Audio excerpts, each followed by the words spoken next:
Tens of thousands rally in Bangkok, defying government crackdown. Tens of thousands of people took to the streets in a wave of protests across Bangkok and other Thai cities on Saturday in defiance of a government crackdown following 3 months of demonstrations aimed at the Prime Minister and monarchy. Many protesters said they had been stirred into action by the police's use of water cannon on Friday to disperse thousands of youth-led protesters, who included many children. "It was way over the line. We want to show them our power and that we can't accept this," said Tang, a 27-year-old office worker among thousands of people who gathered at the Lat Phrao station in the capital Bangkok. Police attempts to thwart protesters by shutting down Bangkok's public transport network backfired when it led to localized protests across the city involving 3 main centers and several other smaller demonstrations. There were demonstrations in at least 6 cities outside Bangkok too. Police did not intervene and the protests dispersed after several hours. "We will primarily negotiate," police spokesman Yingyo Zipchamnong told a news conference. "Enforcing the law will be step by step, using methods that follow international standards." Protesters demand the removal of Prime Minister Prayut Chan-o-cha, a former military ruler.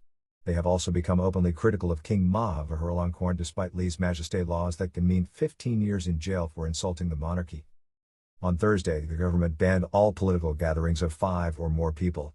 Police have arrested more than 50 people, including several protest leaders, in the past week. Damage to the country.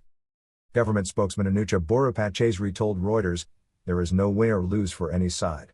It's all damage to the country." The royal palace has made no comment on the protests, but the king has said Thailand needs people who love the country and the monarchy. Protesters say Prayut engineered last year's election to keep the power he seized in a 2014 coup, an accusation he denies. They say the monarchy has helped perpetuate years of political influence by the army and seek to curb its powers. The protesters at Lat Phrao chanted "Prayut get out" as well as coarser refrains. "I condemn those who cracked down on the protesters and those who ordered it. You all have blood on your hands," protest leader Lat Phrao said after being freed on bail following his arrest on Friday. Bail was also granted to one of 2 activists charged with trying to harm the Queen, rarely used charges that carry a potential life sentence, after protesters shouted at her motorcade on Wednesday. The King and Queen spend most of their time in Europe and are on their longest visit to Thailand this year. The King is mostly resident in Germany, and a German diplomat said the government was closely monitoring political developments in Thailand. Further violent clashes should be avoided. Peaceful expression must be possible, the diplomat said.